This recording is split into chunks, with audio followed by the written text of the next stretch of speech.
Pensei que o pessoal ia embora depois do almoço, mas minha estratégia não deu certo. Que Deus me ajude. Pregar depois do Hércules foi realmente uma punição. Mas espero... A conferência está muito boa, até aqui. Espero que continue boa. Brincadeiras à parte, irmãos, eu estou muito feliz está aqui. É um clichê para alguns, para mim não.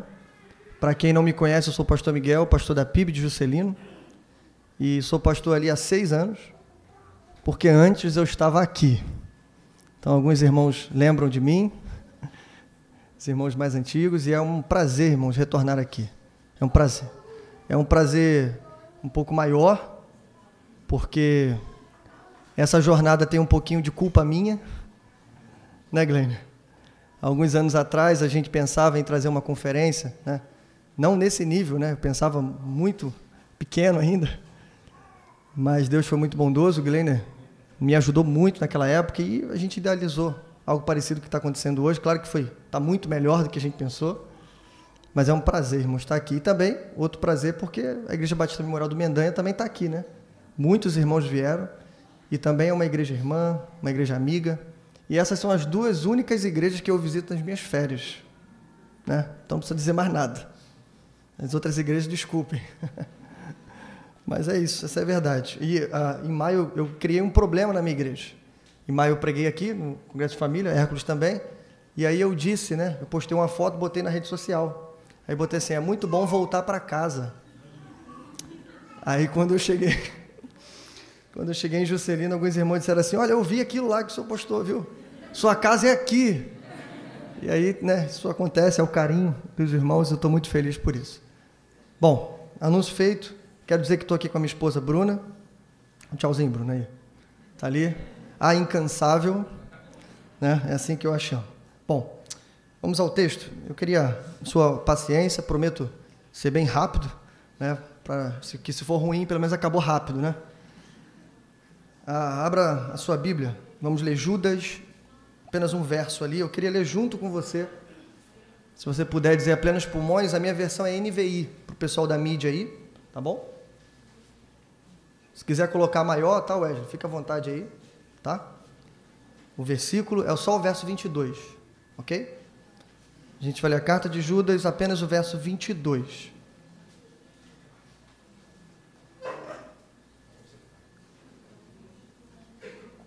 Enquanto você abre, eu pedi permissão para modificar um pouquinho só o tema que me deram, a dúvida sobre Deus, e a gente vai falar de como ajudar os que duvidam.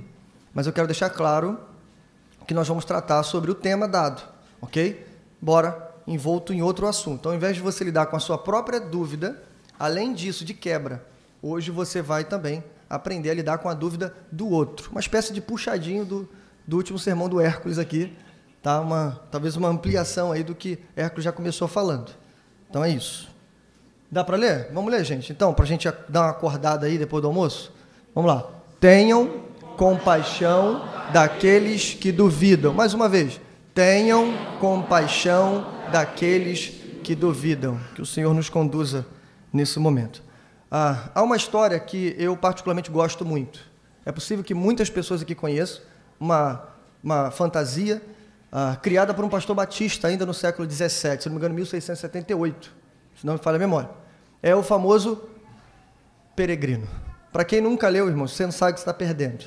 É a segunda literatura cristã, após a Bíblia, mais lida no mundo inteiro.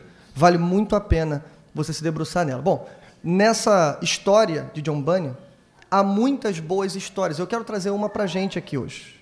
Na verdade, é uma história dentro da história. Conta-se o seguinte, tá? O cristão é o personagem de Bunyan, o cristão junto com seu amigo esperançoso, e ambos estão fazendo o que o peregrino faz, que é rumar à cidade celestial. Estão a caminho da cidade celestial. Em dado momento, por causa de algumas circunstâncias, o cristão para na estrada, chama seu amigo e fala assim, olha, deixa eu contar uma história para você. E essa história é de um personagem da própria história. O nome desse personagem se chama pouca fé. O nome já é bem sugestivo, né? E cristão começa a dizer, olha só, o pouca fé é um cristão como nós, esperançoso. Ele estava também a caminho da cidade celestial. Ele, assim como nós, entrou pela porta estreita. Né? E todos os viajantes precisam passar pela porta estreita. Ele recebeu as 3 joias do viajante. Você deve lembrar que representa a fé, a esperança e o amor. Mas ele também recebeu o certificado com o selo, que representa o selo do Espírito, a garantia da nossa salvação. E a caminho da cidade celestial, passando ali, ele viu um atalho. E para quem conhece a história, sabe que atalhos em peregrino nunca é bom. Esse atalho era famoso por ser muito perigoso, porque certos bandidos passavam pelo local e, de fato, faziam maldade com as pessoas. O viajante pouca fé, nesse atalho, cansado da viagem, que é normal, ele avista uma sombra na estrada. E aí o que ele faz? Vou parar para descansar. E como diz a sabedoria militar, né? Quem senta, deita, e quem deita, dorme. Não é isso? O pouca fé apagou ali na beira da estrada, né? E aí aconteceu o que todos temiam. 3 bandidos apareceram no lugar. Se não me engano, o covardia, desconfiança e culpa. Assaltaram aquele homem, acordaram ele já, o agarrando, indo sobre ele. O texto diz que ele toma uma pancada forte na cabeça, ele tem alguns desmaios, levanta e é assaltado. Toda a prata do viajante, a prata é importante porque a prata é o dinheiro que sustenta o viajante. Então, no meio da viagem, ele precisa de sustento. A prata representa isso.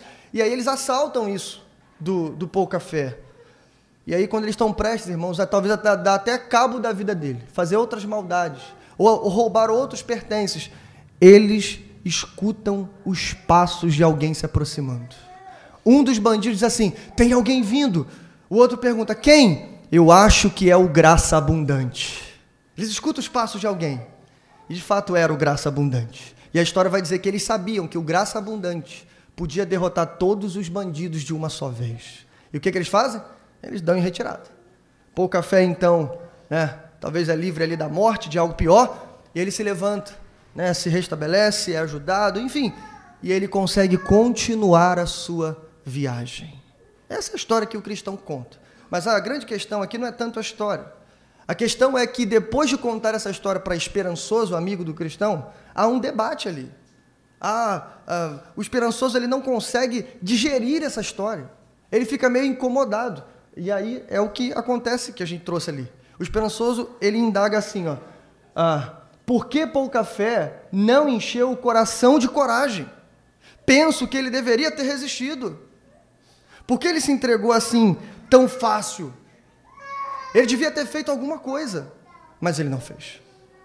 Aí o que suscita a resposta do cristão, que vai nos ajudar aqui a ter uma espécie de reflexão para o nosso início, para a gente começar esse sermão. Passa para mim. Isso. Ele disse assim, nem todos os súditos do rei são campeões. Isso porque nem todos podem sê-lo. E mesmo quando tentam, não são todos os que, como ele, podem realizar grandes atos de bravura nas batalhas. Quem poderia supor que o rapazinho como Davi vencesse o gigante Golias? Ou quem espera encontrar a força de um touro em uma pequena ave? Alguns são fortes, outros fracos. Uns possuem grande fé e outros apenas um pouquinho dela. Como é bom começar assim. Eu sei que quando você olha para essa história, você pode se reconhecer em 2 personagens aqui. Primeiro, no pouca fé. Você pode ser aquela pessoa que está... Deixa eu ver a hora aqui. 2 horas. Você pode ser aquele personagem que está também rumo à cidade celestial, mas está fraquinho na fé. Talvez foi assaltado no meio do caminho pelo medo, pela dúvida, como vamos ver aqui, pela desconfiança, pela culpa. Né? Talvez teve alguns pertences levados. A história vai dizer isso, que pouca fé continua a viagem. E eu já quero inicialmente terminar essa história te dando uma boa notícia, sabe por quê? Porque o que esperançoso não entendeu, e às vezes nós somos o esperançoso da história, claro que a palavra é bonita, né? Mas o personagem aqui tem uma atitude ruim. Quando a gente olha o fraco na fé, ao invés de ajudar, a gente afunda mais. Ao invés de apontar o caminho, a gente aponta o dedo. Né? É tipo os amigos de Jó, amigos da onça, eu diria. Mas veja, quando você se reconhece nessa história, a boa notícia é que pouca fé chegou na cidade celestial, assim como o cristão esperançoso. O que o esperançoso precisava entender é que, apesar de ter sido assaltado no meio do caminho, apesar de ter sido levado a sua prata, e o texto diz isso, que agora pouca fé teve que mendigar para chegar à cidade celestial, mas a boa notícia, irmãos, é que ele chegou. E é isso que a gente precisa entender. Não é tendo muita fé ou pouca fé, você vai chegar onde você tem que chegar, é pela graça de Deus.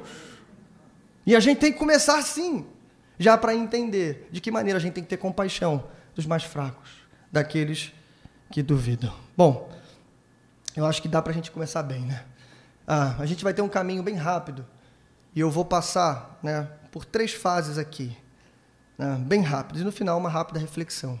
Tudo dentro desse verso. Então, se você quiser deixar a sua Bíblia aberta, deixa ela aberta em Judas.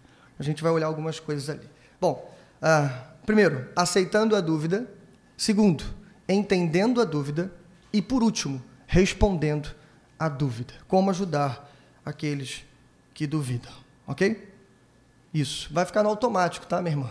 Deus te abençoe e te dê discernimento para você me ajudar ali, tá bom? Obrigado. Bom, antes de qualquer coisa, a gente precisa entender a dúvida. A gente precisa, antes de entender, na verdade, aceitar a dúvida, ou seja, entender como que a dúvida funciona na nossa experiência de vida e de caminhada cristã. A dúvida, ela é algo ruim? De onde provém? Qual é a sua origem? Dúvida, alguns diriam, pastor, dúvida é ruim porque dúvida é sinal de incredulidade. E incredulidade é o oposto à fé. E logo, ser cristão, não tem como você ser cristão se você não tiver fé. Ok, você está certo. O que está errado é que dúvida não é sinal de incredulidade. Dúvida não é o oposto à fé. A dúvida, ela pode te levar à incredulidade. Ela pode te levar à rebelião e até a uma apostasia. Mas ela não é isso. Sim, a dúvida é algo negativo porque ela é produzido pela fragilidade humana que nasce por conta dos nossos pecados. A nossa natureza caída, que nos impede de perceber, de entender e aceitar as coisas de Deus. Seja porque nos falta santidade, mas seja também porque nos falta espaço. Deus é grande demais, nós somos pequenos demais. Então, a consequência é dúvida. Mas nessa tarde eu quero mostrar para você, pelo texto bíblico, e por essas pequenas palavras de Judas, que se ele manda termos compaixão daqueles que duvidam, é porque ele considera que a dúvida, embora não seja tão boa assim, mas ela faz parte da nossa experiência de caminhada de fé rumo à cidade celestial. Ok? Há um texto muito bom, importante, de Alistair McGriff, que se chama Como Lidar com a Dúvida sobre Deus e sobre Você Mesmo. Já quero indicar, creio que Marcelo, que também é minha ovelha, diga-se de passagem, né? Pede um desconto lá. Com certeza deve ter ele fora. Isso. Ele vai dizer o seguinte sobre a dúvida. A dúvida é provavelmente uma característica permanente da vida cristã. E veja, ela é algo ruim, mas ela pode se transformar em algo bom. Por quê? É como se fosse uma dor de crescimento. Então a dúvida, de novo, ela pode te levar para caminhos ruins. Mas se você souber como lidar com ela, primeiro na sua vida, mas na vida de outros, ela pode funcionar como uma dor de crescimento. Depois de passar pelo caminho da dúvida, talvez assaltado por alguns desses bandidos, depois que graça abundante chegar, você com certeza sairá muito melhor de como você começou. A ideia é essa. O exemplo que eu trago para você é o próprio Tomé, que já foi citado aqui, em João capítulo 20. Você lembra da história de Tomé? E quando a gente fala de Tomé, Tomé é um exemplo de incredulidade. Na verdade, isso não está certo. Mas geralmente é assim que a gente se lembra de Tomé. Tomé, o incrédulo. E a gente já viu uma pincelada aqui pelo pastor Hércules que isso não se harmoniza com os fatos. Por quê, irmãos? Deixa eu me lembrar o contexto para vocês. Os discípulos estão agonizando pela morte de Cristo. Como o próprio Senhor Jesus anunciou, ainda no capítulo 16, ele disse, olha, todos vocês fugirão. Vocês serão dispersos. Irmãos, isso é uma atitude quase que natural. E aqui vai um conselho: nunca olhe para a fraqueza dos discípulos se achando superior a eles, porque se você estivesse lá, você agiria igualzinho. Eu digo, se eu estivesse lá, eu teria ido embora. Imagina, como é que a gente vai explicar para os nossos parentes o que aconteceu? Você caminhou quase 3 anos com ele, acreditando que ele era o Messias, o enviado de Deus, que em algum momento, montaria num cavalo, derrotaria os romanos e libertaria o povo. Mas ele foi crucificado, gente. Era a pior punição de toda a história da humanidade até aquele momento. Ele foi envergonhado, pendurado na cruz, escarnecido. Tinha uma frase lá que pintava isso para todo mundo. Imagina como é que está a cabeça deles. Até o último minuto talvez acreditaram, ele é o Messias, ele vai vencer a cruz, no sentido de descer dali. Ele não desceu, ele morreu. Eles estão todos, irmãos, todos tristes. Como Jesus mesmo anunciou, vocês sentirão tristeza. Mas ele também disse, outra vez vos verei e o vosso coração se alegrará.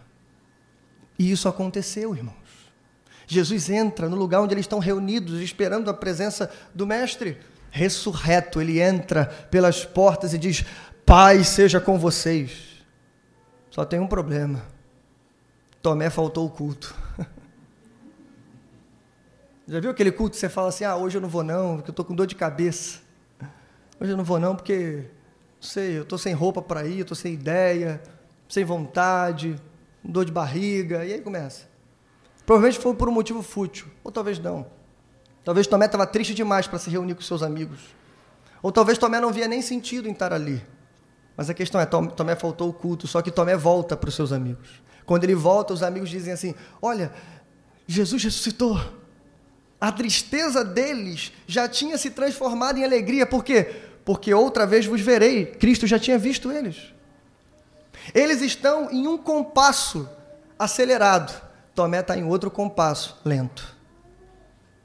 Eles estão apavorados agora de alegria, de surpresa. Como é que pode? Jesus ressuscitou. Então isso significa que ele é mais do que o Messias. É possível que ele seja o próprio Deus. Eles já estão pensando coisas do tipo. E Tomé está dizendo assim, olha, peraí, calma aí. Até há pouco a gente estava desistindo. Então se eu não tocar, se eu não ver, eu não posso crer. Sabe qual é a prova de que Tomé não era incrédulo, mas era alguém que duvida? Tomé não vai embora. Tomé fica, espera e deposita toda a sua dúvida em Cristo. E o texto diz que Cristo ainda testa Tomé, né? Porque Cristo poderia ter aparecido 1 hora depois. Cristo apareceu 1 semana depois. E a maior prova que Tomé não é incrédulo, sabe qual é, irmãos? Ele não foi embora. Todo mundo está alegre, só ele está triste, com o coração cheio de dúvida. Tomé fica, espera. Cristo entra mesmo com as portas fechadas. Shalom Aleichem. Paz seja com vocês. E ali, irmãos, quando Cristo vai até Tomé e fala, olha minhas feridas, Tomé olha. Talvez não tenha nem tocado, vai dizer Donald Carson. Talvez não. Mas o que ele diz é, Senhor meu e Deus meu. Bom, Tomé não era incrédulo. É isso que nós entendemos aqui. Há um outro personagem rápido, que é Asaf, no Salmo de número 73. Eu queria lembrar rapidinho a história dele. Você lembra? Asaf, ele olha a prosperidade dos ímpios e ele diz, olha, eu tive inveja dos ímpios. Ele começa a juntar dúvidas em seu coração ao ponto de dizer assim, foi em vão para mim manter o coração puro. Porque o ímpio, além de não ser puro, ele diz bobagens, eles fazem coisas que não devem, mas ainda prosperam. Como é que Asaf vai conseguir conciliar tudo isso? Dúvida. Mas você lembra da história? O texto diz, até que entrei no santuário do Senhor. Opa, peraí, vamos contextualizar aqui. É importante dizer isso. Ele entra no santuário e ele diz assim, e eu vi o final dos ímpios. Aí tem gente que acredita, e a gente não sabe como é que isso aconteceu, que Asaf teve uma visão no templo. Os teólogos vão dizer que é muito provável, é mais provável, que tenha sido um dia normal no templo. Está tudo funcionando como deveria funcionar. E agora é a hora da leitura da Torá. ele entra no templo e escuta um dos muitos textos que falam das condenações, das maldições, da recompensa daqueles que não seguem os mandamentos do Senhor. E Asaf, uau, olhou para aquilo e falou, está aqui o final deles. Então eu não quero ser próspero como eles, porque o final deles é morte. Entende? Então, peraí, vamos contextualizar. Significa dizer que Asaf é um homem que duvida, mas Asaf vai para a igreja. Isso, eu vou mudar a frase. Igreja é lugar daqueles que duvidam. Igreja não é o lugar de todo mundo que tem certeza, convicção, 100%, o tempo todo, e por isso estão reunidos louvando ao Senhor. Ei, se você tem essa visão da igreja, e eu já ouvi muito isso, esqueça isso. Não. Igreja é lugar de gente fraca. E é por isso que a gente se reúne sempre. É por isso que estamos aqui sábado de manhã e à tarde, juntos. Porque é possível que você tenha no seu coração ainda muitas dúvidas. Ei, você está no melhor lugar do mundo para responder as suas dúvidas. Hércules disse aqui, cuidado com as respostas que não respondem. Ei, aqui as respostas encontram resposta devida. Aqui é o lugar de você estar. Então, em primeiro lugar, precisamos aceitar a dúvida como parte fundamental, ou melhor, parte integrante da nossa vida espiritual, da nossa vida de experiência com Deus. Há um pastor batista também, chamado Luiz Saião. É batista, né? Tá certo. Ele tem um artigo escrito sobre esse mesmo tema, e ele diz uma frase muito importante. Ele diz assim, quem nunca duvidou, nunca creu de verdade. Pense nisso. Nós podemos usar a dúvida para crescer, e crescer em fé e maturidade. Passa para mim. Já. Segundo lugar, entendendo a dúvida. Então, ok, a dúvida faz parte da vida, mas há um outro problema aqui. Antes de ajudar um irmão fraco, com dificuldades, e que está passando por esse processo de dúvida, nós precisamos entender a causa da dúvida dessa pessoa. Quem nos ajuda aqui é Jay Carson, seu livro Escândalo, onde ele nos dá uma pequena amostra de quantos tipos de dúvidas diferentes existem em várias pessoas diferentes. E aí, se você não sabe a causa, você não sabe qual é o remédio. E geralmente a gente já vai com remédio, sem saber a causa. Então vamos lá, vou só sobrevoar aqui. E quero lembrar, essas 6 causas que ele aponta, não são todas as causas. Talvez sejam as mais conhecidas, as mais vividas. E você conheça alguma. Então, muito rápido. Primeiro, ignorância. Uma causa comum. Essa causa aqui é principalmente daquelas pessoas que não conhecem o cristianismo.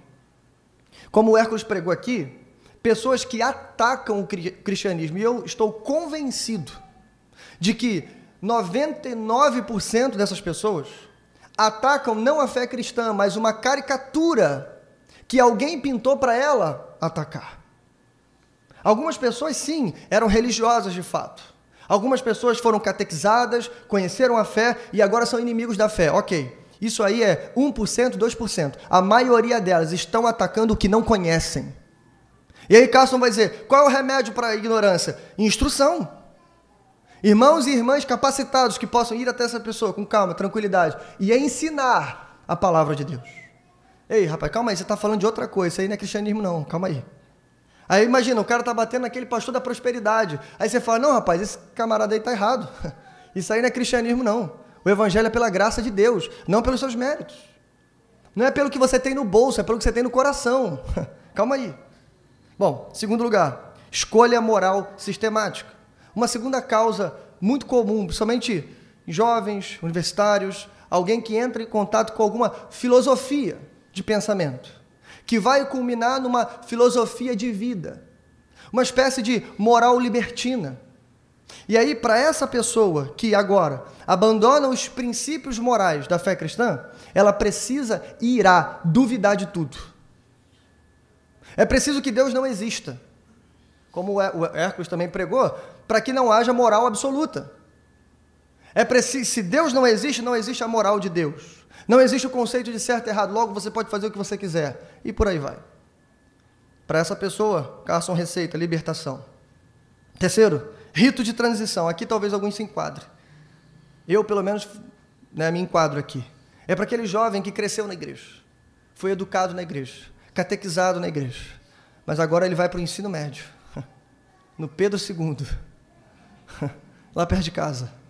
Por isso citei esse exemplo. Né? Onde atrocidades acontecem o tempo todo. Ou ele vai para a Universidade Pública Federal, onde é proibido falar de certos temas, como já foi dito aqui. E aquele jovem que foi educado nos fundamentos da fé, agora ele vê os fundamentos da fé sendo ridicularizados. Eu lembro que uma vez, na graduação que fiz, em teologia, o professor jogou a Bíblia dentro da lata do lixo, querendo aparecer. O mesmo professor, no primeiro dia de aula, perguntou assim, tem alguém aqui que quer ser pastor? E aí, né, o seminarista Miguel já, todo felizinho, coitado. E pregador, quem quer? Aí levantaram a mão, ninguém conhecia o professor, não sabia que ele era, né, liberal, enfim. E aí foi perguntando, e diácono, alguém quer ser obreiro? Diácono ninguém quer ser, fez várias brincadeiras. Aí ele falou assim, agora todo mundo que levantou a mão pode sair da sala e ir embora. Porque teologia não ensina você a ser pastor, de certa forma ele está certo, mas ok. Mas o que ele quis dizer é o seguinte, você veio aprender a ser teólogo. Você veio aprender a esmiuçar a Bíblia. Você veio aprender ciência, coitado. Bom, e aí quando a gente chega nessa fase, acontece um tipo de rito de transição. Aí o jovenzinho, que não está fundamentado na fé, que não conhece todos os fundamentos da sua fé, e mais que isso, não está enraizado em seu coração, coitado. Ele agora aceita aquela palavra do professor, que o cristianismo é uma meta-narrativa cansativa e superada, como já foi desmentido aqui. Ele aceita isso, e aí ele abandona a fé. O remédio para essa criança, para esse adolescente, é a apologética cristã. E aí, não se engane, a apologética cristã não é decorar argumento, como o pastor falou, ir para a batalha. Em primeiro lugar, é santificar o coração. Quarto lugar, milhares de escolhas menores. Aqui é o exemplo daquele homem que orava, lia a Bíblia, visitava as pessoas, não faltava culto, mas por causa de milhares de escolhas menores, ele foi fazendo concessões. Como eu falei aqui, hoje eu estou com dor de cabeça, hoje é jogo do Botafogo, né? Está em alta, está bem.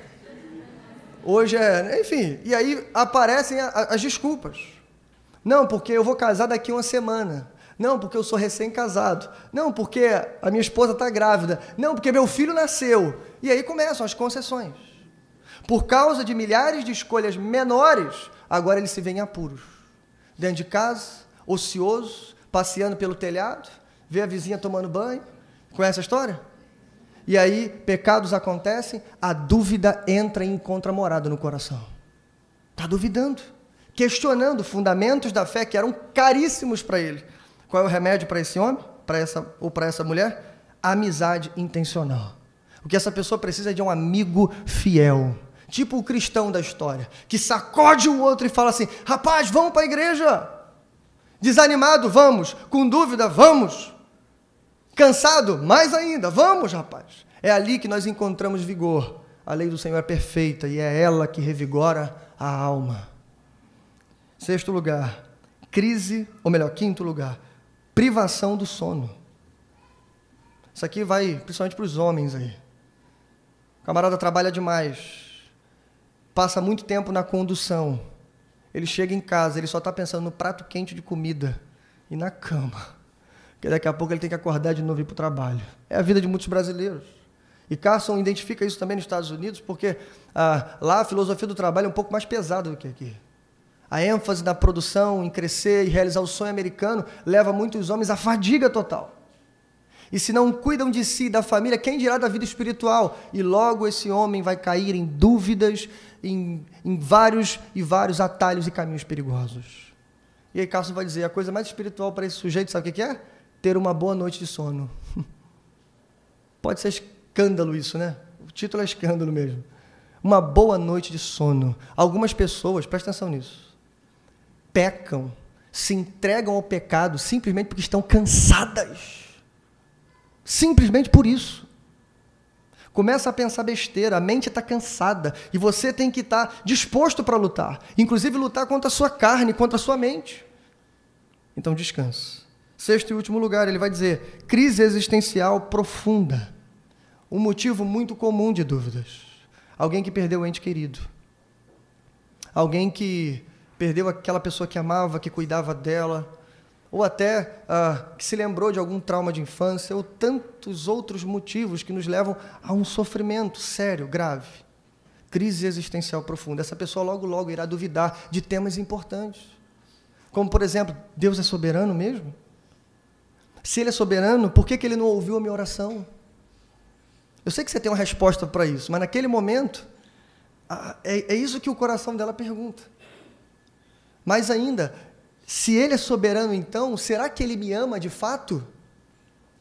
Ele está lá no alto sublime trono, tem bilhões de pessoas para Ele cuidar, coisas para Ele pensar, será que Ele pensa em mim? Será que Ele ouve a minha oração? E aí começam dúvidas.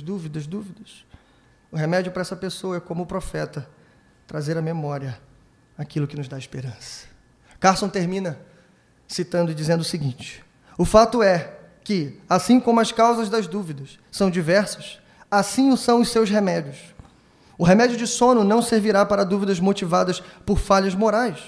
O remédio de instrução para combater a ignorância não ajudará a pessoas cujas dúvidas procedem da fadiga, e assim por diante. Nós não podemos receitar um remédio para aquela pessoa que estamos cuidando, se não sabemos qual é a causa dela. Por isso, muito bem acertou o pastor Hércules, dizendo, ei, ouça primeiro, faça mais perguntas do que dê respostas. Por quê? Nós precisamos conhecer o que essa pessoa está passando, o que está acontecendo com ela. Antes de fechar, vamos voltar para Tomé de novo. Então, se perguntarmos para o texto, qual é a causa da dúvida de Tomé? Lembra? O Messias se foi, ele ficou.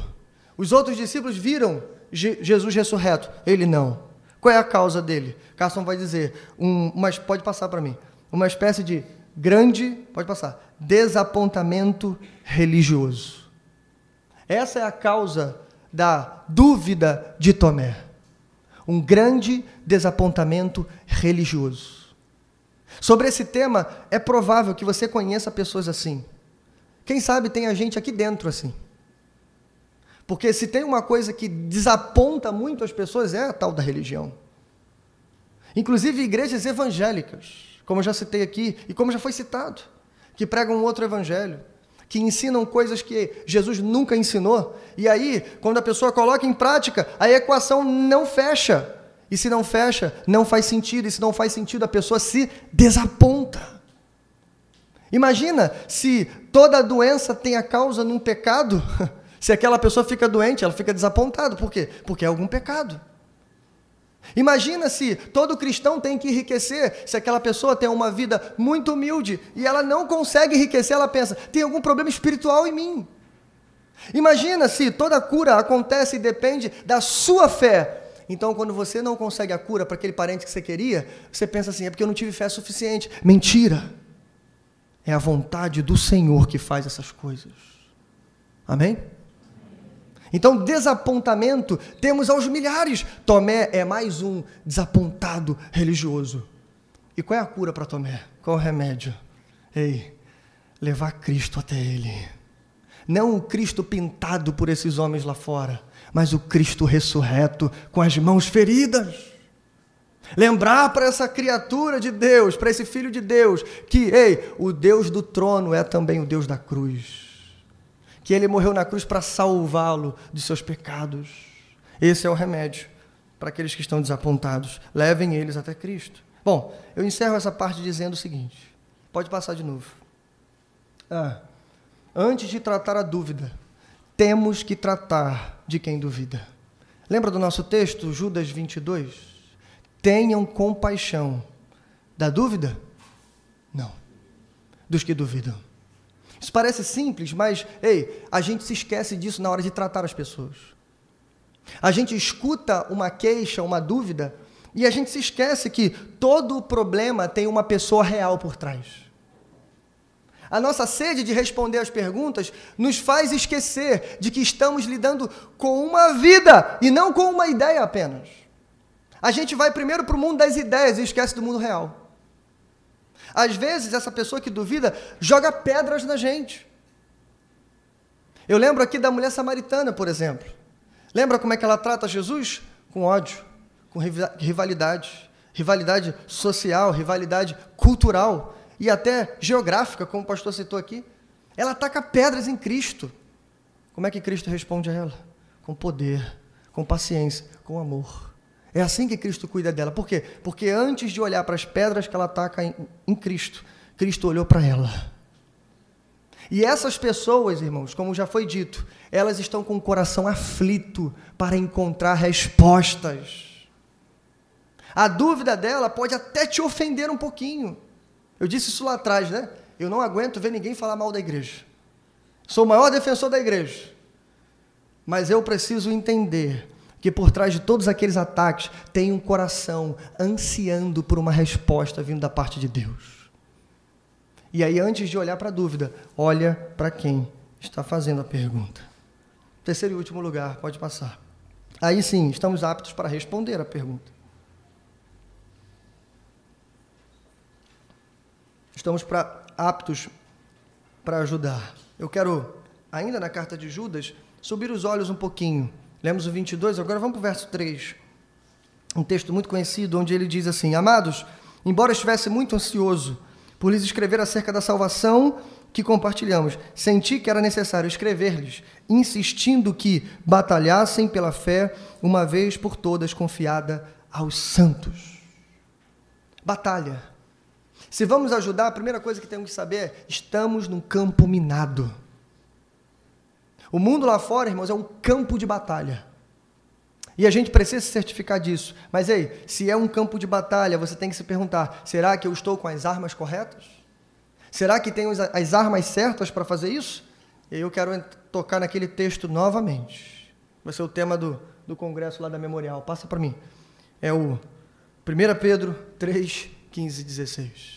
A gente vai sobrevoar esse texto, porque eu acredito que ele nos dá 4 respostas aqui, de como ajudar aqueles que duvidam. Vamos ler? Leia comigo, para você acordar um pouco. Antes, santifiquem Cristo como Senhor no coração. Estejam sempre preparados para responder a qualquer que lhes pedir a razão da esperança que há em vocês. Contudo, façam isso com mansidão e respeito, conservando boa consciência, de forma que os que falam maldosamente contra o bom procedimento de vocês, porque estão em Cristo, fiquem envergonhados de suas calúnias. Passa de novo, rapidinho, 4 coisas aqui. Primeiro, para ajudar alguém que está em dúvida, primeiro santifique-se. É o que Pedro nos ensina aqui.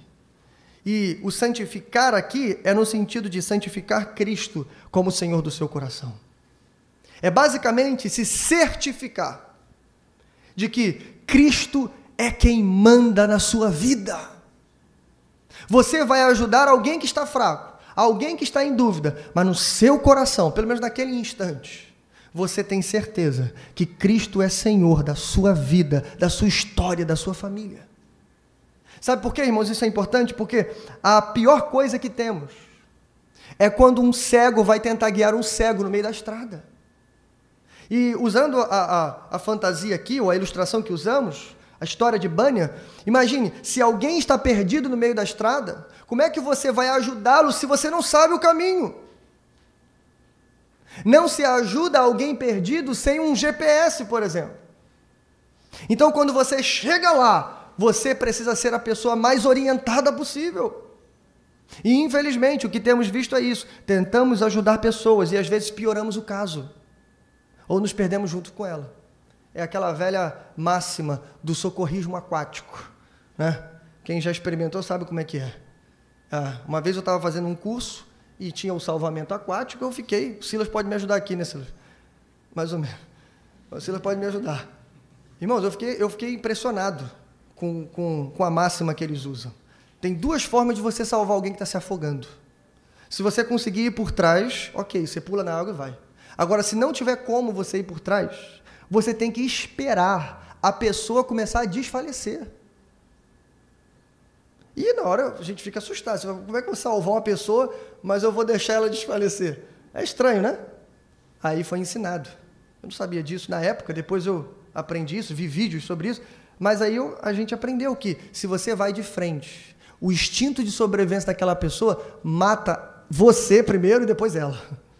Ela te afoga e se afoga junto. E aí ninguém salva ninguém, pelo contrário, morre os dois. Esse é o risco que corremos quando tentamos ajudar alguém. Por isso Paulo vai escrever para Timóteo, 1 Timóteo 4,16, atente bem para a sua própria vida e para a doutrina, perseverando nesses deveres, pois, fazendo isto, você salvará tanto a si mesmo, quanto aos que o ouvem. Lembre-se disso. Segundo, prepare-se. Prepare-se. Ele vai dizer, estejam sempre preparados para responder. A palavra aqui grega é apologia. Ou melhor, para responder a qualquer que lhes pedir a razão da esperança que há em vocês.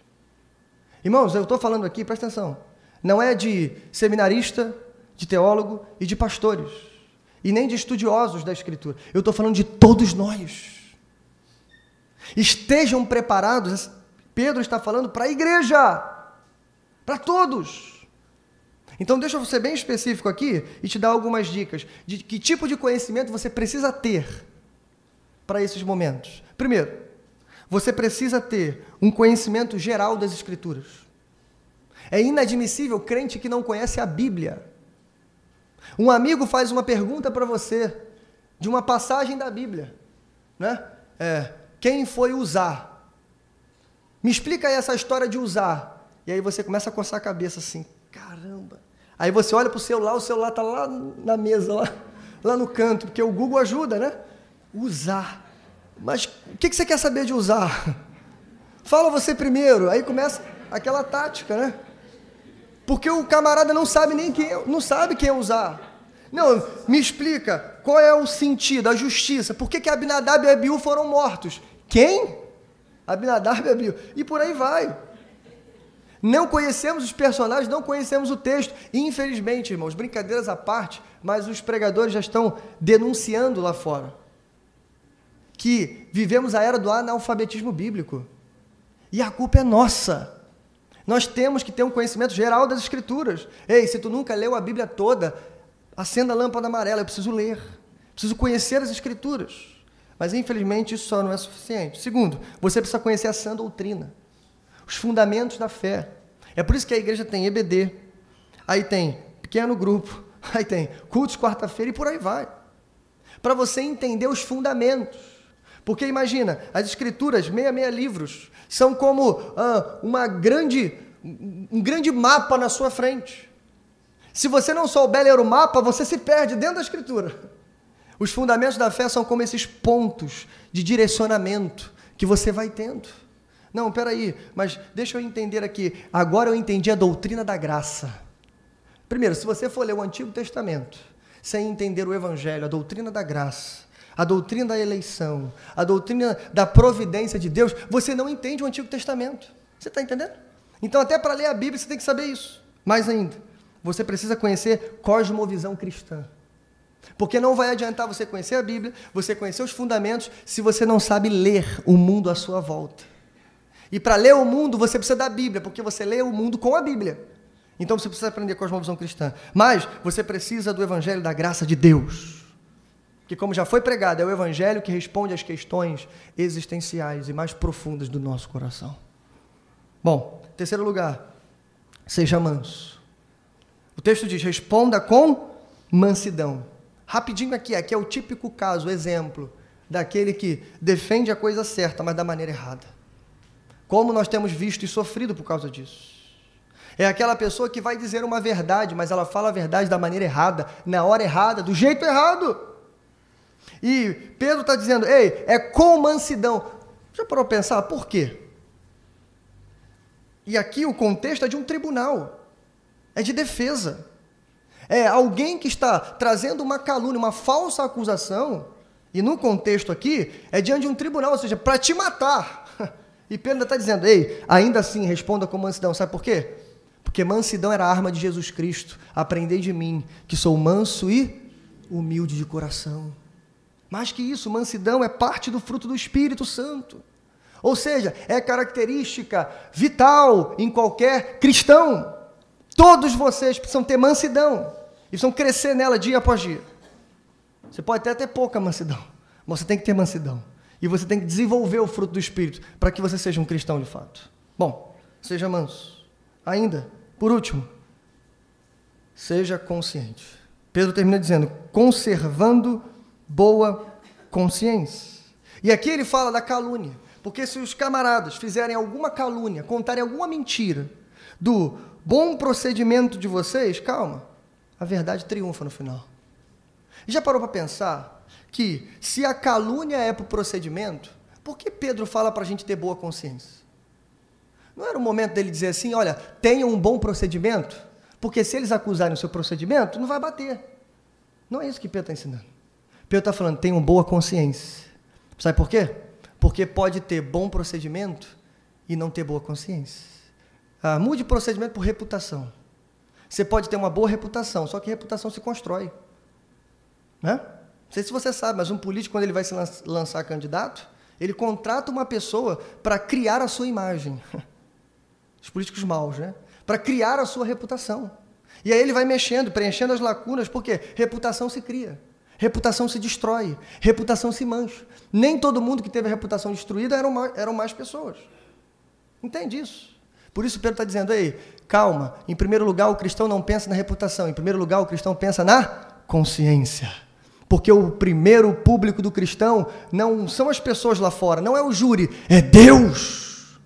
E se a consciência dele está limpa, pura, diante de Deus, então não podemos, não devemos temer o que vai nos fazer o homem. Não podemos temer o homem, porque a verdade vai triunfar. Bom, essas são as dicas. Eu quero encerrar uma rápida reflexão, na verdade algumas perguntas, para a gente encerrar. Primeiro, você está passando por uma crise de fé? Talvez, como eu disse no início, você seja o pouca fé aqui.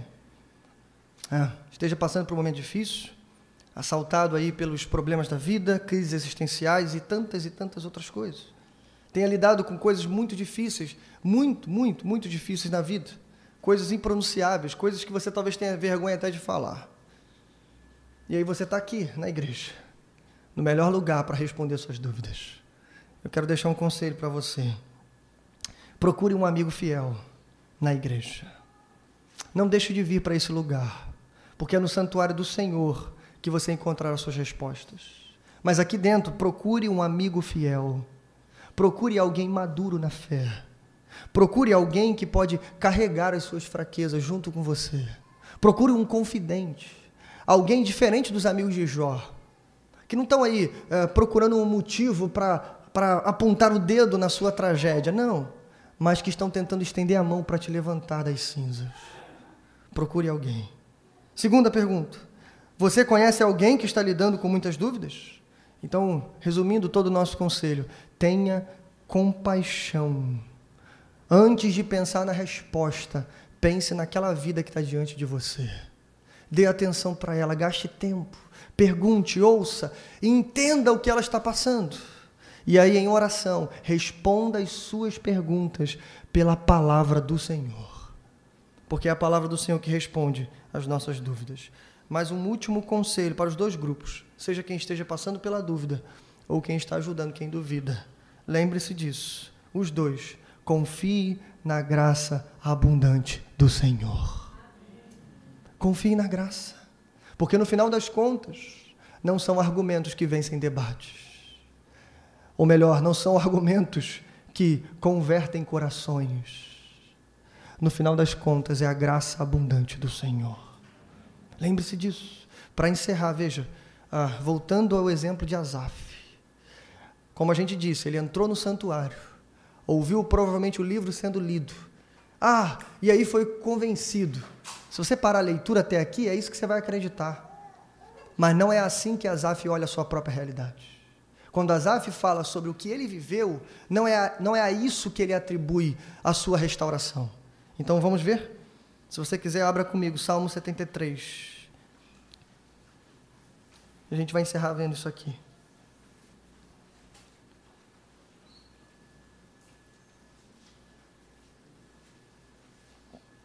A gente vai ler o verso 23 ao 26. Deixa só abrir aberta lá.